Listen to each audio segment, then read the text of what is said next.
सुप्रभात प्यारे बच्चों। आज की क्लास में हम निबंध लेखन के बारे में पढ़ेंगे।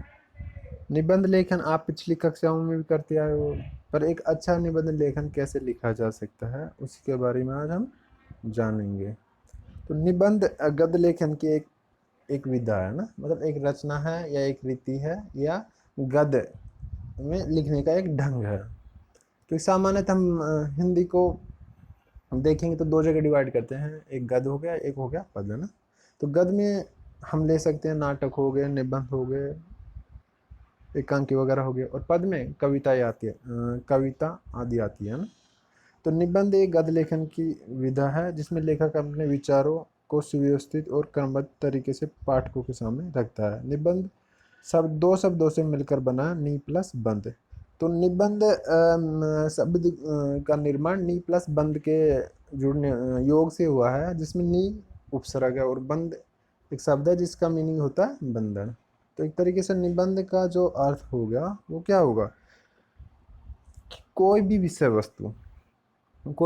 वस्तु जो भली प्रकार से बंधी हुई हो, अर्थात उसमें जो विचार है या उसमें जो अनुभव लिखे जा रहे हैं वो कैसे होने चाहिए, बिल्कुल व्यवस्थित ढंग से होने चाहिए और क्रमबद्ध रूप से होने चाहिए। और निबंध में लिखते समय इस बात का ध्यान रखना चाहिए, जो निबंध हम लिख रहे हैं उसमें जो विचार है या भाव है या जो सुझाव दे रहे हैं वो कैसे होना चाहिए, बिल्कुल संयमित होनी चाहिए। मतलब उसकी भाषा निश्चित उसकी जो शब्द सीमा है कैसी होनी चाहिए, निश्चित होनी चाहिए। और भाषा भी कैसी होनी चाहिए, निबंध की प्रभावशाली होनी चाहिए। साथ ही साथ तथ्यों की सहायता से उसे प्रकट करना चाहिए ना, बिल्कुल काल्पनिक नहीं होना चाहिए कि उसे लगे कि ये बस एक इमेजिन है केवल, है ना। तो इस प्रकार निबंध का अर्थ क्या हुआ, निबंध का अर्थ है एक भली प्रकार से बंधी हुई रचना, अर्थात वह रचना जो विचार पूर्वक क्रमबद्ध रूप से लिखी गई हो ना।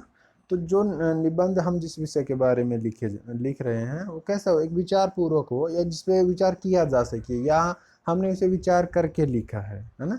और उसमें हम जिस चीज़ के बारे में बातें कर रहे हैं वो कैसी होनी चाहिए, एकदम क्रमबद्ध रूप से होनी चाहिए, सिलसिलेवार होनी चाहिए चीज़ें, है ना। या जिस विषय के बारे में बातें करें एक तरीके से उसके बारे में क्रमबद्ध रूप से बताना चाहिए। ऐसा नहीं हो कि हमने प्रारंभ कर दिया, प्रस्तावना में कुछ और लिख दिया और हम अगर विषय वस्तु में लिख रहे हैं उसके निबंध की विषय वस्तु में, उसमें हम कुछ और ही बता रहे हैं और जो हमारा उपसंहार या निष्कर्ष होगा उसमें हम कुछ और ही बता दें।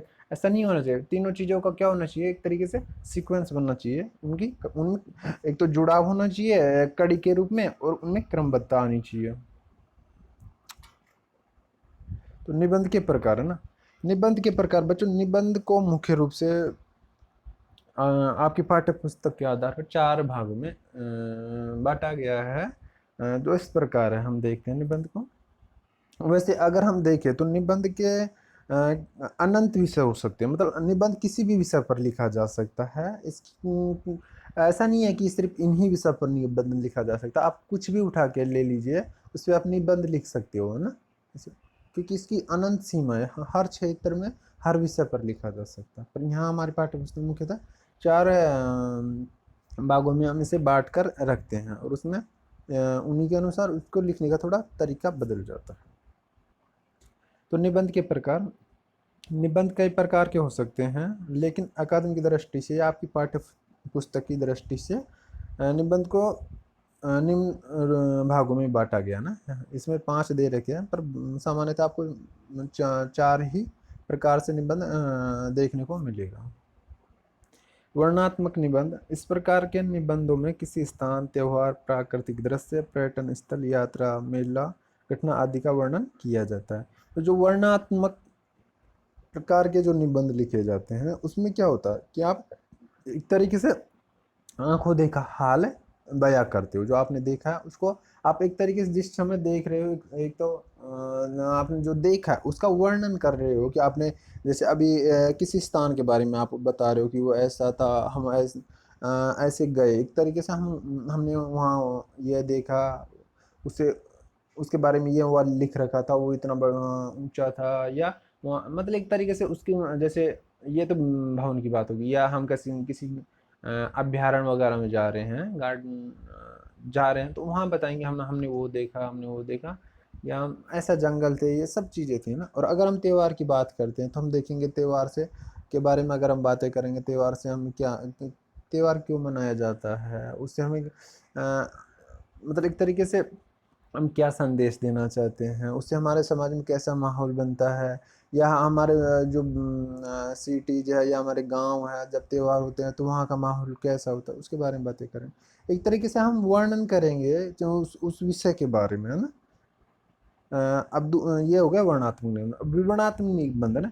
विवरणात्मक निबंध में जैसा कि आपको पता है कि इसका क्या किया जा रहा है, वर्णन किया जा रहा है और विवरण दिया जा रहा है किसी विषय का या किसी घटना का या किसी बात को याद करके आप उसके बारे में बता रहे हो ना, या आप एक कल्पना कर रहे हो कि ऐसा हो सकता है। तो इस प्रकार विवरणात्मक निबंध, इस प्रकार के निबंधों में किसी विशेष घटना, संस्मरण, काल्पनिक घटनाओं आदि का वर्णन किया जाता है। जो विवरणात्मक निबंध जो लिखे जाते हैं उसमें क्या होता है, उसमें हम किसी विशेष घटना को के बारे में लिखते हैं ना। जैसे कि हम देखेंगे कि हम जा रहे थे कहीं ना, तो हाँ अचानक से क्या हुआ कि हमने देखा कि रोड पे कोई एक्सीडेंट हो रखा था ना। तो हम क्या करेंगे, उस घटना के बारे में लिखेंगे, तो उसका विवरण देंगे एक तरीके से हम, है ना, कि वहाँ ये हुआ था और ऐसे ऐसे हुआ था, तो हम उसके बारे में लिखना की कोशिश करेंगे। या हम अगर हमने कुछ पहले से काफ़ी कुछ देख रखा है ना, और अगर हमसे कोई कहे कि इसके बारे में बताओ, तो क्या होगा, हम हमारी जो मेमोरी है या जो हमारी याददाश्त है उसी के बेस पर हम उस चीज़ के बारे में विवरण देंगे। तो एक तरीके से इसमें विवरण दिया जाएगा। और एक तरीके से विवरणात्मक निबंध में हम किसी विषय वस्तु के बारे में कल्पना भी कर सकते हैं कि वो ऐसी हो सकती है, वो ऐसी होगी। जैसे हमें कहीं जानना था ना, हम गए नहीं, तो हम इमेजिन करेंगे कि वहाँ क्या क्या देख सकते थे हम, वहाँ क्या क्या हो सकता था ना, ये सब कुछ इसी के अंदर आएगा। तीसरा भावात्मक निबंध। तो भावात्मक निबंध होता है, जैसे कि आप भी इसी के नाम से ही दिखाई दे रहा है कि इसमें क्या होगा, आपके मन के भाव होंगे, है ना, कि आप किसी के बारे में कैसा सोचते हो ना, या आपके मन में कैसे विचार होते हैं।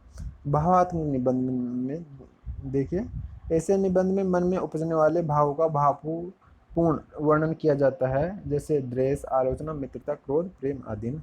तो जो भावात्मक निबंध होते हैं उसमें क्या करते हैं हम उनमें जैसे हम देख सकते हैं, हम एक तरीके से भावनात्मक रूप से हम मानवता के बारे में बात कर सकते हैं, हम परोपकार के बारे में बात कर सकते हैं। अगर हमारा कोई मित्र है तो हम मित्रता की बातें कर सकते हैं। अगर हम किसी की आलोचना करना चाहते हैं उसकी आलोचना कर सकते हैं। हम किसी से क्रोधित है उसके बारे में हम निबंध लिख सकते हैं, है ना। तो इसमें हम एक तरीके से हमारे जो मन की जो आंतरिक भावनाएं हैं उसको प्रकट करते हैं। इसमें मन से जुड़ी हुई बातें लिखी जाती है इस प्रकार के निबंधों में। और जो 4 नंबर पे होगा विचारात्मक निबंध। तो जैसा कि विचारात्मक नाम से ही पता आपको दिखाई दे रहा है कि इसमें किस बारे में बात की जा रही है, विचार, है ना। किसी विषय वस्तु, जिस विषय वस्तु के बारे में जो निबंध लिखा जा रहा है उसके बारे में हमें विचार करना है ना, कि इसके क्या लाभ हो सकते हैं, क्या हानि हो सकती है, इसके क्या पक्ष है, क्या विपक्ष है ना, उसके बारे में हमें हमारे विचार देने होते हैं। जैसा कि इसके नाम इसमें इसका शीर्षक यह है कि विचारात्मक निबंध। तो इसमें हमारे विचार देने हैं, हम क्या सोचते हैं, हमें क्या लगता है उसके बारे में, हमें लगता है सही है, हमें लगता है गलत है, हमें लगता है हमें उसका पक्ष लेना चाहिए, या हमें लगता है हम उसके विपक्ष में रहे, या अगर वो ऐसा वो चीज़ ऐसी होती है तो उससे क्या लाभ होगा हमारे समाज में, या क्या हानि होगी, या हमें क्या लाभ होगा या क्या हमें। एक तरीके से इसमें हम हमारे विचार प्रकट करेंगे। इस प्रकार के निबंधों में विचारों और तर्कों की प्रधानता रहती है। साहित्य, समाज, धर्म, दर्शन आदि विषयों का वर्णन लिखने वाला अपने दृष्टिकोण से करता है। तो इसमें क्या होता है, जैसे अभी अगर आप बात करो कि दर्शन की बात करो, जिसमें जैसे विज्ञान ले सकते हैं, तो हम क्या कहेंगे, विज्ञान एक उसके दो पहलू हो सकते हैं। विज्ञान एक तो वरदान हो सकता है और दूसरा क्या अभिशाप हो सकता है। तो दो चीज़ें होगी ना, नेगेटिव पॉजिटिव हो गई। वैसे अगर हम समाज की बात करें तो समाज में क्या बाल विवाह है ना, तो हम कह सकते हैं बाल विवाह जो हमारे जो पूर्वज है या जो रूढ़वादी लोग हैं वो कहेंगे कि बाल विवाह हो जाना चाहिए, उससे क्या होगा कि वो उनका अपना तर्क देंगे। पर हम कहेंगे जो नई पीढ़ी है कि हम नहीं, बाल विवाह नहीं होना चाहिए। उससे क्या होता है कि जो लड़कियां होती हैं उनको उनका एक तरह उनकी स्वतंत्रता का उल्लंघन होता है, या उनको अपने जो वो भविष्य है उसको वो एक तरीके से वो पूरी तरह जी नहीं पाती है, वो अंधकार में चली जाती है, या वो पढ़ नहीं पाती है, काफ़ी चीज़ें बोल सकते हैं हम ना। वैसे ही अगर अब धर्म की बात करें तो कुछ लोग अपने धर्म के बारे में अच्छा बताएंगे, तो दूसरे लोग जो दूसरे धर्म को मानते हैं वो कहेंगे तुम्हारे धर्म में ये कमी है। तो एक तरीके से इसमें हमारे खुद के विचार होंगे, क्या गलत है क्या सही है, क्या पक्ष में देना होगा क्या विपक्ष में, ये बातें होगी। और जो इसमें दे रखा है ये 5वें नंबर पे, उक्तियाँ किसी स्थान पर आधारित, तो इसमें क्या होता है, ये जो निबंध होता है इसमें क्या एक किसी कथन के आधार पर आधारित, जैसा कि कोई ये उसमें कथन दे दिया जाएगा, कर भला तो हो भला, एक तरीके से जैसा कि अगर आप भला करोगे तो आपका भला होगा ना, ये इसका शीर्षक दे दिया गया। तो आप उसमें ऐसी बातें लिखोगे कि उसमें एक तरीके से ये बात जाहिर हो रही है कि उसने ऐसा किया तब उसके साथ ऐसा हुआ, तो इस प्रकार के निबंध में ये लिखा जाता है। अब एक अच्छा निबंध लिखते समय किन बातों का ध्यान रखना चाहिए, ये हम देखते हैं। अच्छा निबंध लिखने के लिए निम्न बातों का ध्यान रखना चाहिए। सबसे पहली बात है, निबंध जिस विषय के बारे में लिखा जा रहा है, निबंध में उसी विषय के बारे में चर्चा करनी चाहिए ना। ऐसा नहीं है कि उस विषय को छोड़ करके हम किसी दूसरे विषय पर चले जाएं। और दूसरी बात है, शब्द सीमा का सबसे ज़्यादा ध्यान रखना चाहिए। ठीक है, तो जो निबंध एक अच्छा निबंध लिखेंगे उसके लिए वो एक सूत्रता निबंध का आधार है। यहाँ एक सूत्रता से तात्पर्य दिए गए विषय को क्रमानुसार व्यवस्थित सुव्यवस्थित ढंग से लिखना। तो हम जो निबंध लिख रहे हैं वो कैसा होना चाहिए, बंधा हुआ होना चाहिए। जैसे निबंध का मीनिंग क्या हुआ, एक बंधा हुआ, ये एक सुव्यवस्थित ढंग से लिखी हुई कोई विचार है ना। तो जो निबंध लिखेंगे वो कैसा होना चाहिए, बंधा हुआ होना चाहिए। बंधा हुआ मतलब उसमें जो विचार हम दे रहे हैं वो एक तरीके से एक दूसरे से जुड़े हुए होने चाहिए। ऐसा नहीं हो कि हम एक जगह कुछ और बोल रहे हैं, दूसरी जगह जाके कुछ और बोल दिए, तो उन एक दूसरे से उनमें कड़ी की तरह जुड़ा होना चाहिए ना, तो बंधे होने चाहिए। ऐसा नहीं हो कि जिस विषय के बारे में हम लिख रहे हैं उस विषय को तो हमने छोड़ दिया और हम किसी दूसरे विषय के बारे में ही बातें करने लगे। अपने विचार को क्रमानुसार सुव्यवस्थित ढंग से आगे बढ़ाना चाहिए, इसलिए निबंध लेखन के पूर्व विषय पर भली भांति विचार कर लेना चाहिए। एक सूत्रता निबंध के लिए सबसे पहले तो क्या करना चाहिए, हम जिस निबंध को लिख रहे हैं, हम जिस निबंध को लिख रहे हैं तो उसमें क्या होगा, उस जिस विषय के बारे में लिख रहे हैं उसके बारे में हम पहले से विचार कर लेना चाहिए, या हमारे मन में हमें जो लिखना हो वो बातें बना लेनी चाहिए, सोच लेनी चाहिए, जिससे कि हम अच्छा निबंध लिख सकते हैं। निबंध लिखते समय ये बात भी ध्यान रखनी चाहिए, निबंध को शीर्षक में बांट लेना चाहिए। मुख्य रूप से 2-3 भागों में तो बांटा जाता है। पहला प्रस्तावना या भूमिका होती है, दूसरा मुख्य विषय वस्तु होता है, तीसरा उपसंहार या निष्कर्ष होता है। ये छोटे निबंध की बातें बता रहे हैं, पर जैसे जैसे आप बड़ी कक्षा में जाओगे तो क्या देखोगे कि आपको एक तरीके से उसके संकेत बिंदु दे दिए जाएंगे ना, तो उससे एक तरीके से उनको उपशीर्षक बोला जाएगा। जो संकेत बिंदु हो गए उनको सब टाइटल्स बोला जाएगा, और उसी के आधार पर हम उनके बारे में हम विचार प्रस्तुत करेंगे। तो उपशीर्षकों में न बांट पाओ तो कम से कम निबंध को आरंभ, मध्य भाग, उपसंहार, इन तीनों शीर्षकों में बांटना पर्याप्त होगा। तो ये आपके लिए बच्चों मुख्य रूप से 3 भागों बांटा जाएगा आपका निबंध। तो जो पहला होगा प्रारंभ या आरंभ या प्रस्तावना होगा, दूसरा मध्य भाग या मुख्य विषय वस्तु होगा, और तीसरा कंक्लूजन निष्कर्ष या उपसंहार होगा। ये आपके लिए होगा ना। जो अच्छा निबंध लिखेंगे उसमें निम्न बातों का मुख्य रूप से ध्यान रखना चाहिए। उसका क्या, जिस विषय वस्तु के बारे में निबंध लिख रहे हैं हमारे विचार उसी से संबंधित होने चाहिए, है ना, उसी के पक्ष विपक्ष में होने चाहिए, उसी के से जुड़े होने चाहिए। दूसरा, हमारी शब्द सीमा जितनी दे रखी है, 300 की दे 200 से 300 शब्दों की दे रखी है, या 500 शब्दों की दे रखी है, जितने दे रखे हैं उस शब्द सीमा के अंदर ही हमें अपने निबंध को ख़त्म करना होता है। तो भाषा कैसी होनी चाहिए, भाषा सरल और स्पष्ट होनी चाहिए, शब्द सीमा का ध्यान रखना चाहिए, विचारों की पुनरावृत्ति से बचना चाहिए।